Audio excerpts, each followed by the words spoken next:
All right, today is day one of training camp, and Larry Krueger here at Levi's Stadium, across the way on the practice field. We'll get a first look at the team today. And what are we looking for today? Well, looking for a couple things. You're always looking at the quarterbacks, Sam Darnold and Trey Lance today. I don't think we're going to see Brock Purdy. That's my guess based on what we were told yesterday. But we will get our first look at kind of the remade motion of Trey Lance. And Jeff Christensen has worked with Lance on basically, if Lance held the ball down here, and then he would have this slow windup, and then, well, I don't say slow windup, but a little bit of a loop, and then he would bring the ball up here, and then he would throw it. In the video that we saw recently of Christensen, or Lance working with Christensen, Lance is not holding the ball down here as much as he's got it up here, and it's much closer to his release point. And it should speed things up a little bit for him. It should streamline things a little bit for him as far as getting the ball out and giving DBs less time to break on his football. So I'll look for that today. I'm going to be looking for Sam Darnold, just the comfort that he, and the comparative, how he looks compared to Trey Lance. Brandon Allen as well, who supposedly, according to Kyle Shanahan, had a really good OTAs. I'm eager to see what Allen looks like and what the three quarterbacks look like. Okay, outside of the quarterbacks, there's an entire football team to kind of examine and break down. The two guys that I'm really, at the beginning of camp, I always like to take a look at the new guys. The new guys on the team, the draft picks, the free agent signings, specifically Javon Hargrave. Hargrave, just to me, looks like he has the same build as a Dana Stubblefield. Huge, thick lower legs, and he still has great ability as a pass rusher and great mobility. So I'd like to see what Hargrave looks like in a Niner uniform for the first time, going full tilt in some of these drills. I think that's going to be fun to watch. Javon should reshape the pocket and change a lot for the 49ers. He's going to give them an interior rush with Armstead. I think the combination of Hargrave and Armstead with Bosa and Jackson on the outside, of course, Bosa will not be here today, could make this the best 49er front that they've had in this Shanahan-Lynch regime. So I'll be looking a lot at Hargrave today. The other guy that I really want to look at is Jair Brown, the third-round pick out of Penn State. Brown, to me, just got better and better and better as the OTAs went on. So I want to see what Jair Brown looks like. Heard great things about him from Hafanga. The one thing the 49ers have emphasized the last couple, or this last draft and the year before, is they're looking for ball production. When I say that, the Niners dropped some big interceptions a couple years ago. Jaquaski Tart with the most notable one against the Rams in the NFC Championship game. They have put a renewed emphasis on ball production. Darrell Luter, Jair Brown, D. Winters, Jalen Graham. A lot of these back seven players that they've drafted or signed after the draft.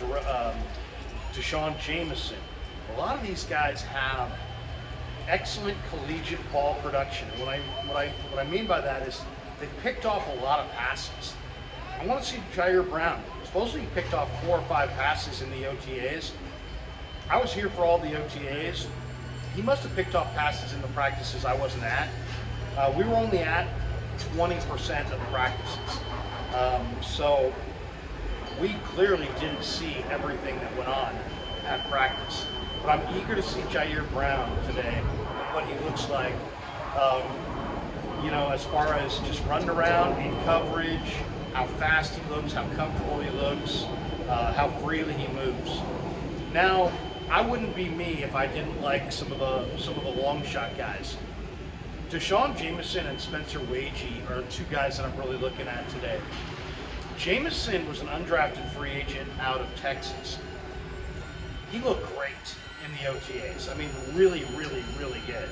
Always around the football, great ball production, got his hands on a lot of passes, just looked like he was playing fast, he was very comfortable, he looked good. To me, Deshaun Jameson is a lock to make this roster. And I want to see what it looks like now. I mean, now we're going live. Now we're going to see, actual coverage against actual NFL receivers with pads on. And I can't wait to see it. Jameson is he's 5'10", 180, doesn't have great size.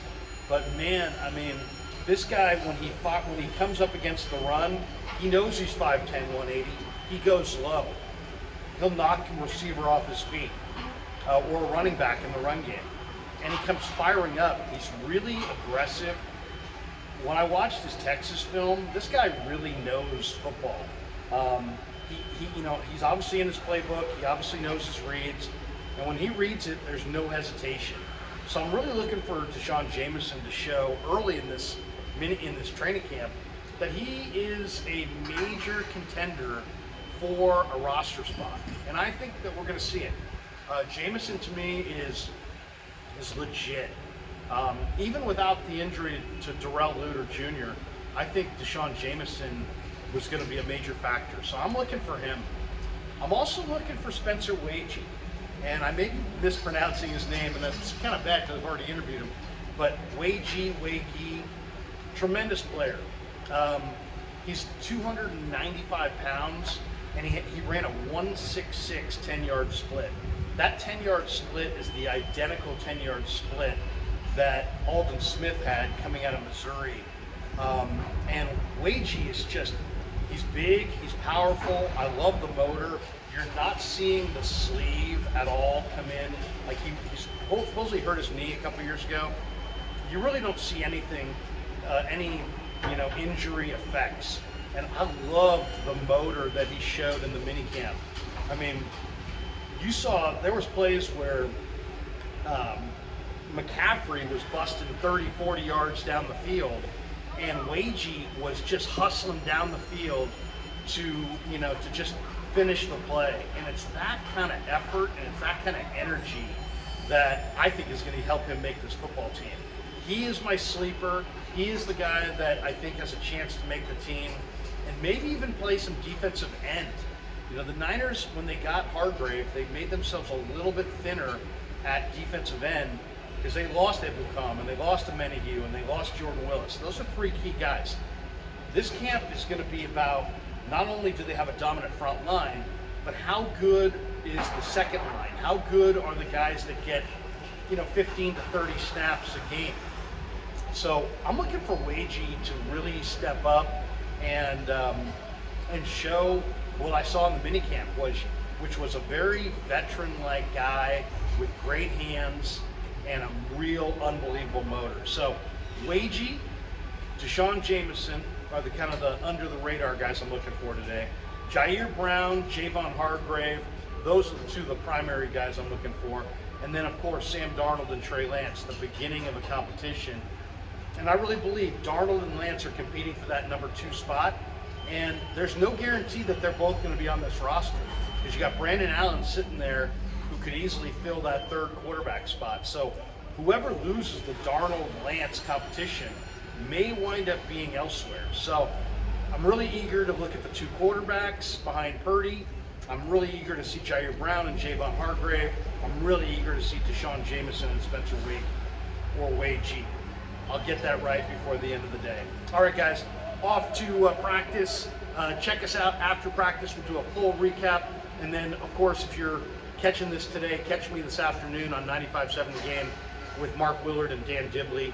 I'll be stopping by on the game, I believe, I'm not sure exactly what time, in the 2 or 3 o'clock hour though, and we'll break down the entire day down here in Santa Clara. Have a great day, beautiful weather. We're here at Levi Stadium. We'll be on the practice field for practice in about 15 minutes, and I'm excited. Hope you guys are as well.